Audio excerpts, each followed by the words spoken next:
Баршаңа ассалаумағалейкум. Бүгінгі видеода біздің базалық тақырыптардың бірі таймфрейм жайлы айтатын боламыз. Таймфрейм деген не үшін қолданады, оның қандай мақсаты бар, бізге не үшін керек, соны айтатын боламыз. Және қалай қолданамыз таймфреймді, қандай таймфреймдер бар, солардың барлығын бастан аяқ айтып кететін боламын. Видеоны аяғына дейін көріп, лайк басып, қолдап кетіңдер. Бұл видео сендер үшін өте пайдалы болады, сондықтан да давайте бастайық. Таймфрейм деген өздерің білетіндей біз трейдинг сайтына кіріп, немесе брокердің ішінде, как обычно, анализ жасаймыз, иә. Сол анализ жасаған кезде біз таймфреймдерге кіреміз. Таймфреймдер бізде қандай түрлер болады таймфреймдердің? Өздерің көріп тұрғанда бізде TradingView сайтында 1 секундтан бастап 12 айға дейін таймфреймдер болады. Бізге керек таймфреймдер өздерің көріп тұрғандай 1 минуттан бастап жалпы 1 айға дейінгі таймфреймдер лично өзім мен қолданамын. Ал вообще брокердің ішінде қолданатын таймфреймдер негізі 1 минуттан бастап 1 сағатқа дейін осы таймфреймдерді мен негізі қолданамын. Бұл таймфрейм деген не? Соны айта кетейік. Таймфрейм деген бұл бізде өздерің білетіндей бізде рынок әр свечиден тұрады, иә? Свечилерден тұрады. Таймфрейм деген бұл бізде бір свечидің жалпы уақыты, жүрген уақыты. Например, бізде бір күнге қоятын болсақ, қараңдар. Бір күнге қоятын болсақ, таймфреймді өздерің көріп тұрған нарықтағы бізде әр свечи, нарықтағы барлық свечилердің барлығы, біздің графиктің барлығы бір күндік таймфреймде, жалпы қалай айтсам болады, нарықтағы әр свечидің барлығы бір күннің таймфреймдерінде несін көрсетеді, интервалын көрсетеді.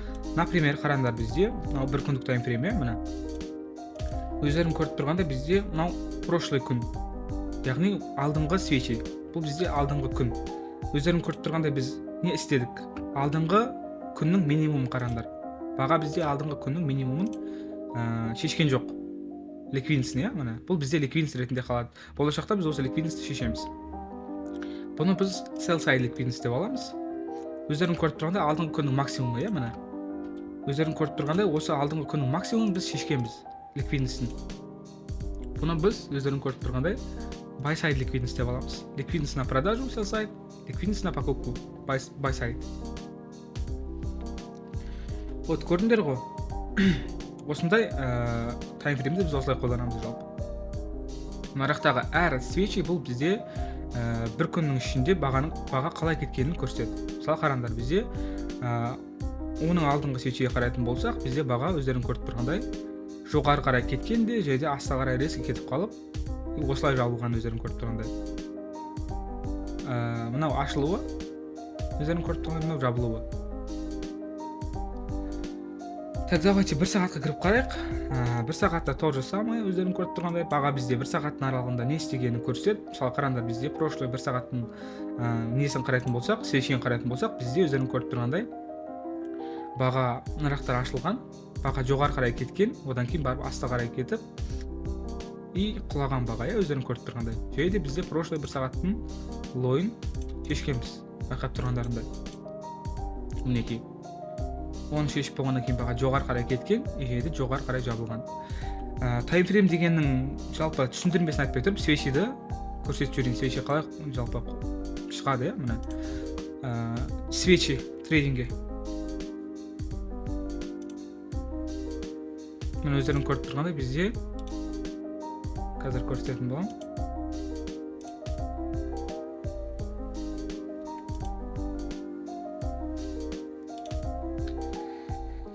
Так, 1 минут күтіңдер.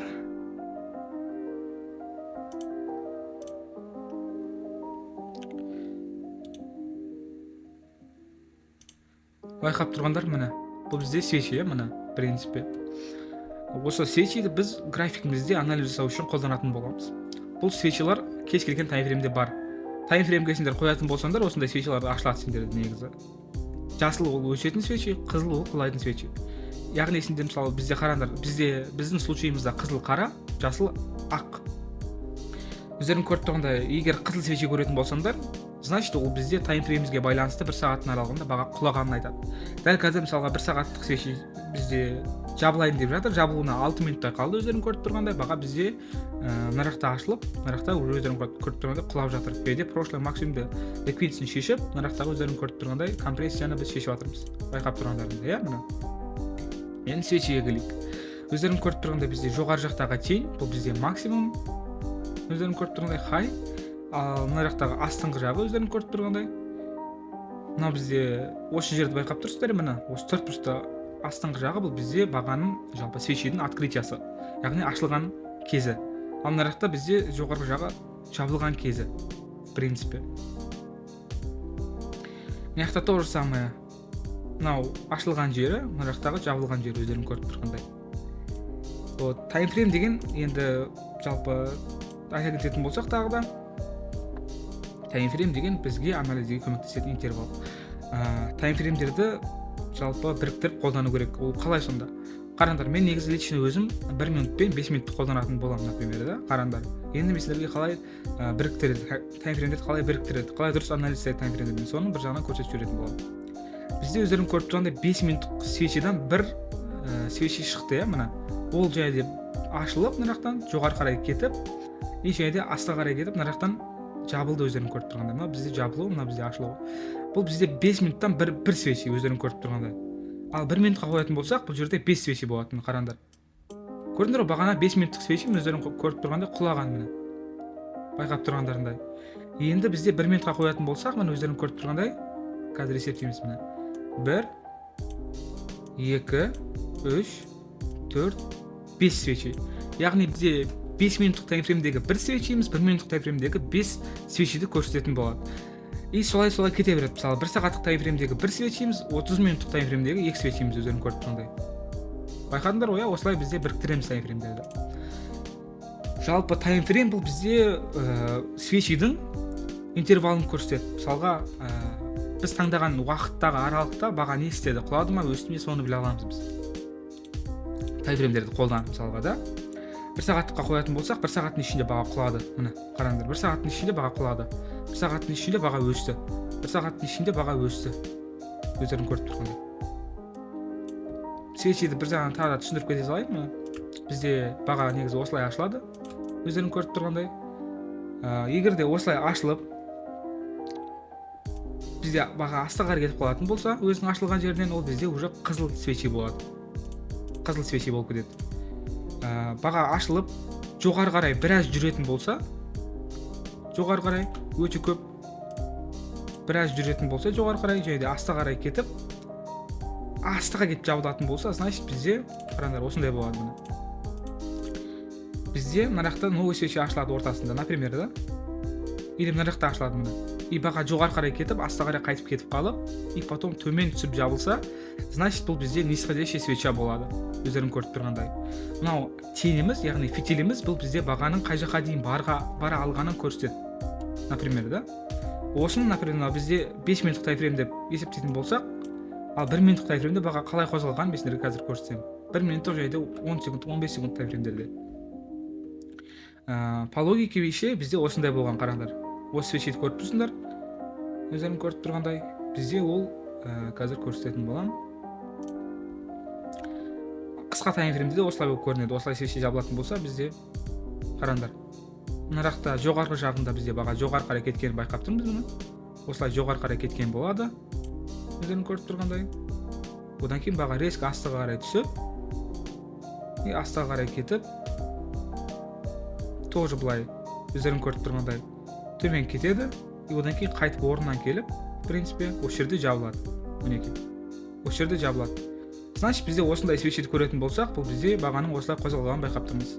Максимум барған жағы осылай, өздерің көріп тұрғандай. Ашылған жағы осы жерден ашылды, баға жоғары қарай кетті, бірақ бұл жерде ұстап тұра алмады, астыға қарай кетіп қалды, өздерің көріп тұрғандай. И дальше уже астыға қарай кетіп, тоже астыға қарай кеткеннен кейін бұл жерде ұстап тұра алмай, жоғары қарай кетіп, осы жерде жабылады. И одан кейін бізде мен өздерің көріп тұрғандай осындай свечи қалыптасады. Например, осындай бір свечи алатын болсақ қазір, қараңдар міне. Осы жасыл свечи алатын болсақ қазір, осыны мен сіздерге қазір түсіндіріп беретін боламын. Міне. Осындай жасыл свечи алатын болсақ, міне өскен. Бұл бізде былай айтады, қараңдар. Мынандай жасыл свечи аламыз. Жасылға қоямыз цветін, сендерге түсінікті болу үшін. Мінекей. Астын былай қоя салайық. И үстін былай қоя салайық. Бұл бізде мысалға 1 минуттық таймфреймнің, немесе 5 минуттық таймфреймнің бір свечиге. Вот. Бұл жерде баға бізде өскен. Оны сендер қалай түсінесіңдер? Өздерің көріп тұрғандай мына жақ бізде свечидің ашылуы, мына жақ бізде өздерің көріп тұрғандай свечидің жабылуы, иә? Енді қараңдар, бізде баға не істеген бұл жерде, ішкі таймфреймдерде. Қазір сіздерге живой примерін көрсететін боламын. Оған дейін қараңдар бірінші. Оған дейін мен сіздерге бір түсіндіріп жіберейін. Бізде мына жақта бізде свечи ашылған, иә? Свечи ашылып біраз жүрген. И одан кейін астыға қарай түскен. Максимум астыға қарай түсіп, осы жерде жүріп, астыға қарай кете алмай, баға жоғары қарай кеткен.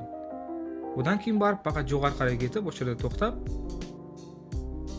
немесе тоқтамай сразу, бірақ тоқтап деп көрсете салайын, енді тоқтамай сразу, былай жоғары қарай максимум кете алып, бірақ осы жерде бізде тоқтап тұра алмай, принципе, и баға астыға қарай кетіп, мына жерде қайтып тоқтайды.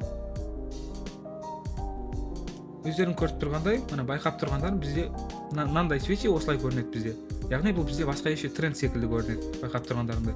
Басқа еше структура сияқты көрінеді, иә? Вот, енді живой пример көрейік қазір. Қазір бізде 1 сағат таймфрейм қоя мына. Дәл қазір мен сіздерге осы интервалды көрсетем. Мінекей. Осы полностью свечидің интервалын көрсетем мынау. Жақсылап мұқият қараңдар мына. Мына свечиді қазір көретін боламыз қалай қозғалғанын. Давайте бір 5 минут таймфреймді ашып көрейік. Өздерің көріп тұрғандай мына бағанағы біздің 1 сағат таймфреймдегі өсіп жатқан свечиді байқап тұрсыңдар. Ол бізде мына осы полностью көк интервал. Бұл жерде баға бізде не істеген? Өздерің көріп тұрғандай, как басқа еше тренд өскен. Яғни баға осы сондай свечиді көретін болсақ, бізде баға өскенін көреміз. Көрдіңдер ғой? Жоғары қарай кеткенін көреміз. Вот солай. Мына бізде жалпы нарықта бізде свечи ашылған, өздерің көріп тұрғандай. Нарықта бізде максимум астыға қарай кете алған.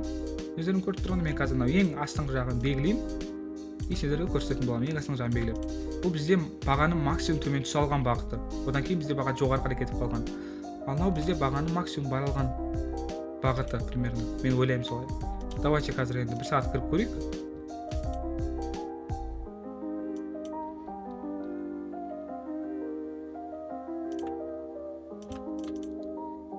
Так, байқап тұрғандарындай мінекей. Бізде міне максимум түсе алған бағыты осы, иә, міне. Ал жоғарғы жағын қазір көретін боламыз. Міне максимум бара алған бағыты мынау тұр, өздерің көріп тұрғандай. И потом баға бізде мына жақта жабылған. Қазір көреміз. Аламыз да мынаны белгілейміз осылай. Бағаның жабылу уақыты міне өздерің көріп тұрғандай осылай. Жалпы анализдердің барлығы мен көрсететін, мен түсіндіретін анализдердің барлығы кез келген таймфреймге жұмыс жасайтын болады. Таймфрейммен жұмыс жасаған кезде просто ескеру керек жайт бар сендерге. Сендердің анализдерің любой таймфреймде жұмыс жасайтын болады. Просто разница бұл жерде ұзақ таймфреймдер ұзақ отработка болады, қысқа таймфреймдер қысқа отработка болады. Және ұзақ таймфреймдер четко отработка болады көбінесе, а қысқа таймфреймдер көп манипуляция болады. Жалға обычный имбаланс 1 сағат таймфреймде өте жақсы отработка болса, 5 минуттық 1 минуттық таймфреймдер тоже жақсы отработка болады, бірақ көп емес. Потому что қысқа таймфреймдерде алдау манипуляция өте көп болады. Сондықтан осылай. Жалпы мен сіздерге таймфрейм деген түсіндірдім, таймфреймді қалай болатынын. Примерно сендер ұқтыңдар деген ойдамын. Бұл видео өзінің бір пайдасын тигізген болса, лайктарыңды басып қолдап кетсеңдер болады. Баршаларыңа рахмет. Сау болыңдар.